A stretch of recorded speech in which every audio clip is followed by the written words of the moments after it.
주의 말씀에 능력이 있습니다 라는 주제로 말씀을 나누고자 합니다. 첫 번째, 주의 말씀은 흥왕하게 하십니다. 사도 바울은 3차 전도 여행을 시작하여 AD 52년 늦 여름쯤 에베소에 도착합니다. 바울이 나중 55년 봄에 드로아로 떠날 때까지 3년간 에베소에 머뭅니다. 그곳에서 오늘 말씀을 보니 하나님 나라를 강론했다라고 되어 있는데, 이 하나님 나라라는 것은 복음을 전했다라는 것과 같은 말씀입니다.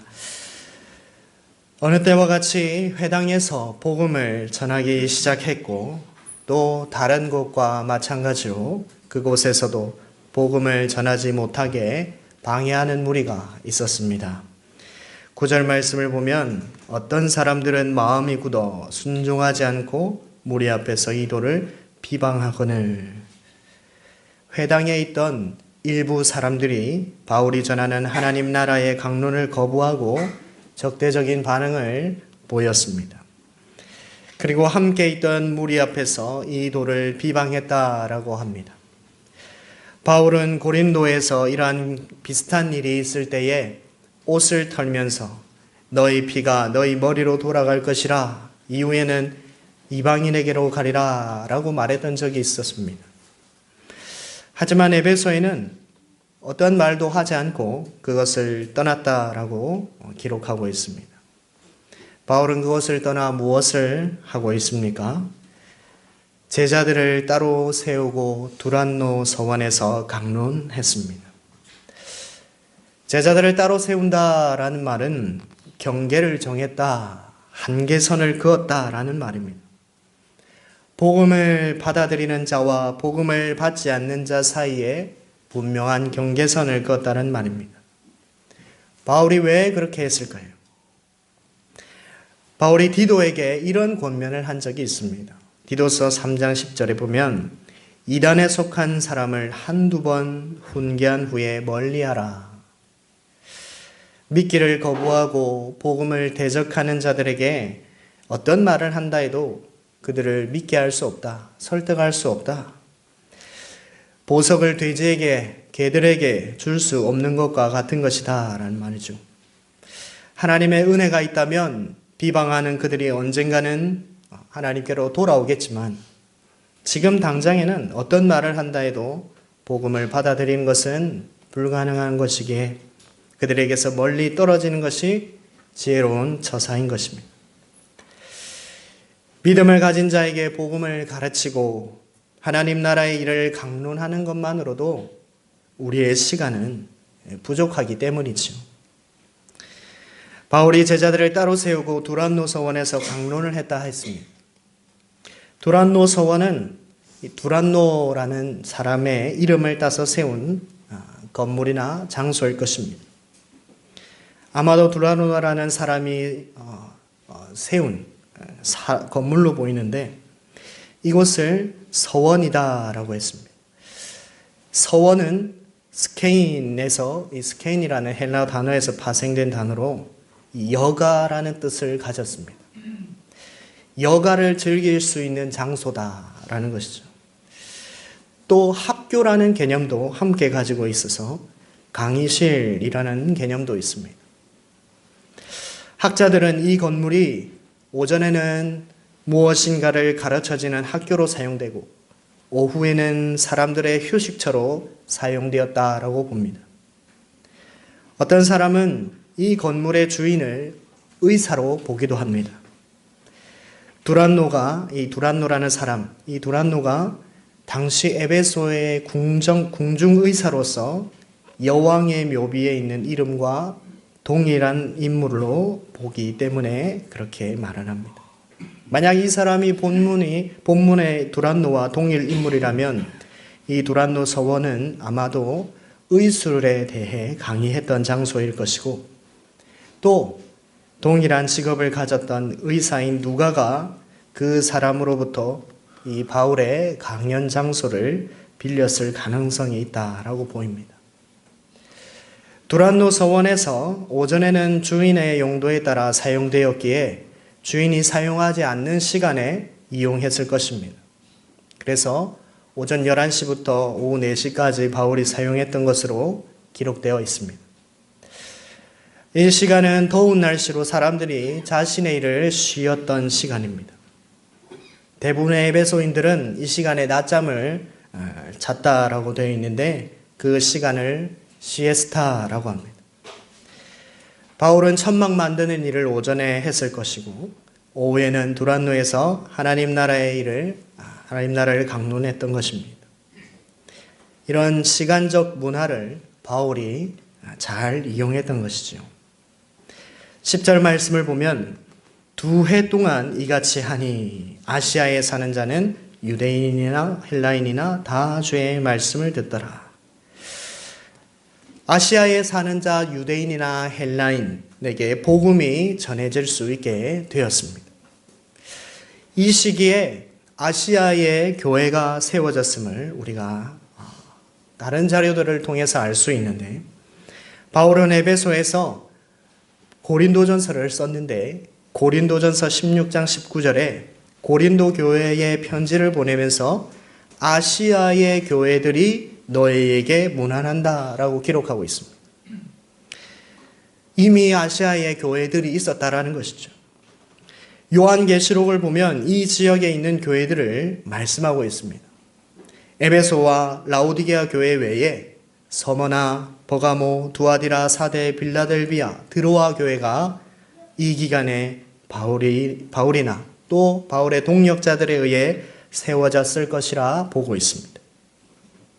또 기록에 의하면 밀레도와 마그네시아, 트랄레스에도 이 교회가 있었던 것으로 봅니다. 제가 말씀드린 이 11교회만 해도 이 시기에 세워졌던 것을 우리는 알 수 있습니다. 이 시에스타와 같은 시간적인 문화와 쉬는 시간을 포기하고 복음을 전했던 바울의 열정과 두란노라는 사람의 만남과 서원에서 강론할 수 있는 기회가 합쳐져서 에베소 교회는 더 든든하게 세워질 수 있었고 그 주변 아시아의 많은 지방에 교회가 세워질 수 있었던 계기가 되었습니다. 바울은 2차 전도 여행에서 아시아 쪽으로 복음을 전하려고 계획을 세웠으나 성령님께서 아시아에서 말씀을 전하지 못하게 하셨고 밤에 마게도냐 사람의 환상을 보고 마게도냐로 넘어갔던 적이 있었습니다. 아마도 바울은 왜 성령님께서 그렇게 인도하셨는지 처음엔 몰랐을 것입니다. 하지만 그가 2차 전도 여행이 아니라 3차 전도 여행에 아시아에 복음을 전하면서 아마 그 이유를 알게 되었을 것입니다. 하나님께서 주도적으로 하나님의 나라를 만들어 가시는구나. 하나님께서 일하시는구나 라는 것을 고백할 수밖에 없었을 것입니다.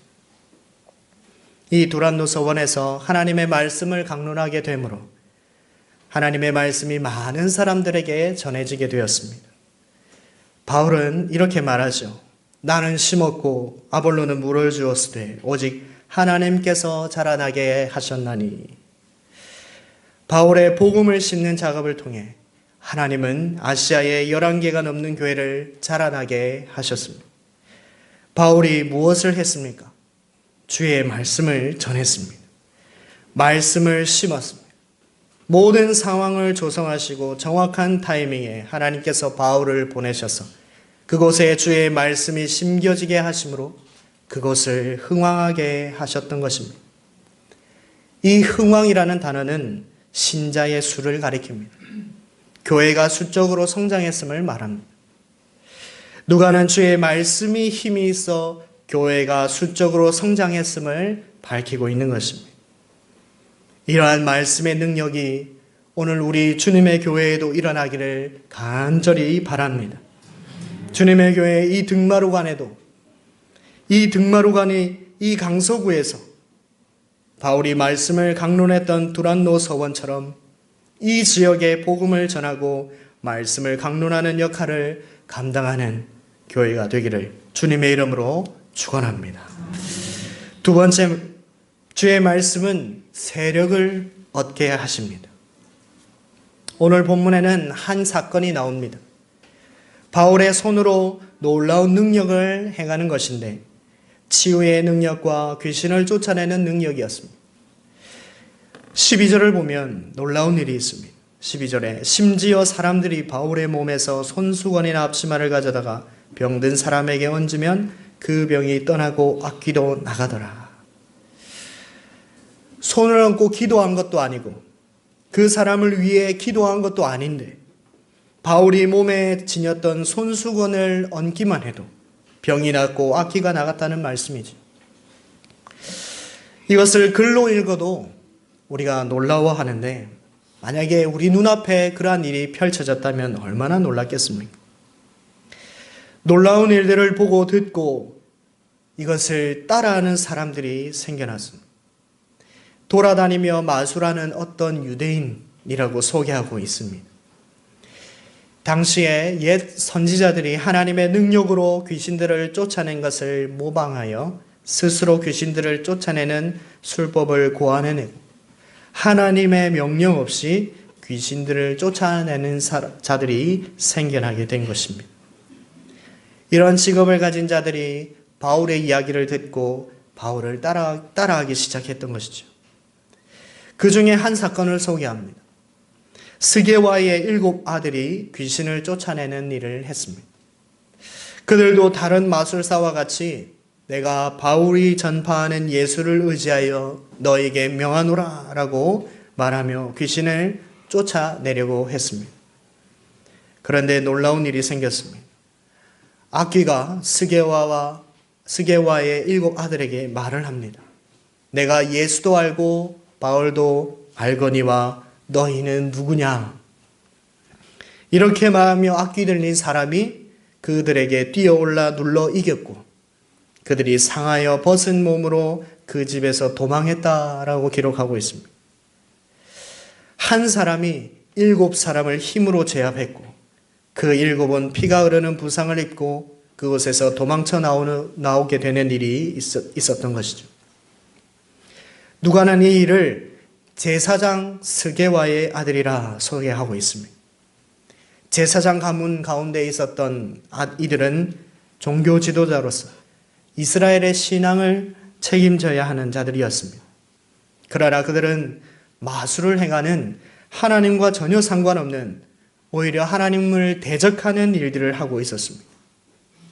마치 엘리 제사장들의 아들 홈니와 비느하스와 같이 하나님의 제사를 멸시하고 하나님을 믿지 않는 자들이었죠.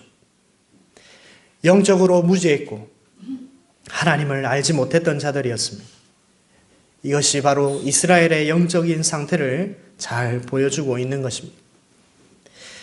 에베소에 사는 유대인과 헬라인들이 다 이 일을 알았다라고 말했습니다. 그만큼 이 소문이 삽시간에 퍼진 것이죠. 이로써 바울은 하나님의 보내심을 받은 사도라는 것이 확실하게 되었고 바울이 전하는 복음이 더 폭발적으로 능력을 나타나게 되는 계기가 되었습니다. 에베소에 사는 유대인과 헬라인들이 주 예수의 이름을 높였다라고 기록하고 있습니다. 또 믿은 사람들이 많이 와서 자복하여 행한 일을 알리는 일이 일어났습니다. 또 마술을 행하던 많은 사람들이 마술에 관련된 책을 모아 불사르는 일도 일어났습니다. 그 책값이 은 5만이나 되었다라고 합니다. 137명이 1년 동안 하루도 쉬지 않고 일해야 벌 수 있는 큰 돈이죠. 이것은 강압에 의한 것이 아니라 자발적으로 일어났던 일들입니다. 여기에 나오는 믿은 사람들은 자신이 마술에 관여했다라는 것을 자복했을 것입니다. 믿음이 있다고 하지만 마술에 관여하고 있었습니다. 신앙을 가졌지만 과거에 죄악된 삶을 완전히 청산하지 못했던 많은 무리들이 자발적으로 주님 앞에 나와 죄를 고백하는 회개운동이 일어난 것입니다. 이 놀라운 회심의 물결이 에베소를 덮었습니다. 우리나라도 이와 같은 회개운동이 일어났던 적이 있습니다. 1907년 장대현 교회에서 있었던 연합부흥회 때에 길선주 장로가 자신의 죄를 눈물로 자복하는 그 회개를 시작하여 그곳에 모인 사람들의 회개가 이 한국에 놀라운 복음의 폭발을 일으킨 것을 역사의 기록을 통해 우리는 알고 있습니다. 이 회개의 운동이 바로 하나님께서 시작했음을 우리는 오늘 말씀에서 확인할 수 있습니다. 11절 말씀에 하나님이 바울의 손으로 놀라운 능력을 행하게 하셨다. 분명하게 기록하고 있습니다. 주의 말씀을 전하는 사역을 한 바울을 통해서 하나님은 병을 낫게 하는 능력을 주시고 귀신이 쫓겨나가는 일을 하게 하셨습니다. 이 일을 통해서 에베소의 회개운동이 일어나게 되고 많은 사람이 주님께로 돌아오는 역사가 일어나게 된 것입니다. 누가는 주의 말씀이 있어 힘이 있어 흥왕하여 세력을 얻었다라고 결론을 내고 있습니다. 여기에 나오는 세력을 얻다라는 단어는 이스퀴엔이라는 단어인데 이기다라는 표현의 단어입니다. 16절에 나오는 제사장 스게와의 7 아들을 눌러 이길 때 사용된 단어와 같은 단어입니다. 에베소를 덮었던 어둠의 세력을 물리치고 더 큰 세력을 형성했음을 말하고 있습니다. 흑암에 눌려있고 그 흑암에 사로잡혔던 우상 숭배의 도시에서 주의 말씀이 전해졌을 때에 회개운동이 일어나게 되고 하나님의 자녀로 돌아오는 역사가 일어난 것입니다. 아데미 여신을 섬겼던 에베소였고 마술이 성행했던 에베소였습니다. 완전한 흑암 가운데 있었습니다. 그곳에 복음을 전한들 변화가 일어날 수 있을까라는 의심이 드는 곳이었습니다. 우리 주변에도 그런 곳이 어디든 있지 않습니까? 내가 복음을 전한들 저 사람이 믿을까? 저 사람이 이 복음을 받아들일까? 아무리 생각해도 저 사람은 안 돼. 우리 아버님은 안 돼. 우리 시어머니는 안 돼. 우리 아빠 엄마는 안 돼. 우리 가족은 안 돼. 내 남편은 안 돼. 우리 회사는 안 돼. 우리 주변에도 흑암에 사로잡혀 결코 빛을 비춘다 해도 돌아올 것 같지 않은 곳이 얼마나 많이 있습니까? 전도할 때도 그런 것을 느낀 적이 없습니까? 전도지를 나눠준다고 해서 효과가 있을까? 전도지 주고 복음 전한다고 해서 믿음 없는 사람이 어떻게 믿음이 생기겠어? 흑암의 세력이 너무 강력해서 도저히 그 흑암을 몰아낼 수 없을 것 같은 느낌을 온몸으로 느껴질 때가 있습니다. 하지만 하나님은 세상의 법칙에도 어둠은 빛을 이길 수 없게 만들어 놓으셨습니다. 빛이 비추면 어둠은 물러가게 되어 있습니다. 우리가 복음의 빛을 비추기만 하면 사탄의 세력, 흑암의 세력은 물러나게 만들어 놓으셨습니다. 성경은 오늘 이 에베소를 통해서 우리에게 가르쳐주고 계십니다. 물론 방해하는 세력이 있습니다. 회당에서 복음을 석 달 전했지만 비방을 받았습니다. 하지만 그것을 계기로 두란노 서원에서 복음을 전할 수 있었고 유대인이든 헬라인이든 누구든 복음을 쉽게 들을 수 있는 기회가 되었습니다. 지금도 여전히 우리 주변에는 반대 세력이 있습니다. 우리가 쫓겨나가는 일을 당할 수도 있습니다. 우리를 비방하는 사람들이 있을 수 있습니다. 그러나 하나님은 어둠이 빛을 이길 수 없도록 만들어 놓으셨음을 잊지 마십시오. 우리가 가진 것은 빛인 줄 믿습니다. 하나님은 빛이십니다. 우리는 빛의 자녀들입니다. 예수님도 우리가 세상의 빛이라 말씀하셨습니다. 우리는 숨겨질 수 없고 숨길 수도 없습니다. 우리 안에 있는 빛이신 예수 그리스도가 드러나기만 하면 어둠은 물러나갈 줄 믿습니다. 말씀을 맺겠습니다. 사도 바울이 에베소에서 복음을 전했을 때에 비방하는 사람들이 있었죠. 하지만 주의 말씀 전하는 것을 포기하지 않았습니다. 두란노라는 사람을 통해 세워진 서원, 학교에서 복음을 전하기 시작했고 그곳에서 말씀의 능력이 나타나기 시작했음을 들었습니다. 누가는 주의 말씀이 힘이 있어 흥왕하여 세력을 얻었다라고 결론을 내리고 있습니다. 바울이 힘이 있었던 것이 아닙니다. 바울과 함께 있던 동역자들이 힘이 있었던 것이 아닙니다. 바울이 가졌던 주님이 주신 말씀에 힘이 있었습니다. 주의 말씀이 흥왕하여 교회가 세워지고 주의 말씀이 힘이 있어 흑암의 세력에 붙잡혔던 많은 사람들을 빛의 세력으로 하나님 나라의 세력으로 들어오게 할 수 있었습니다.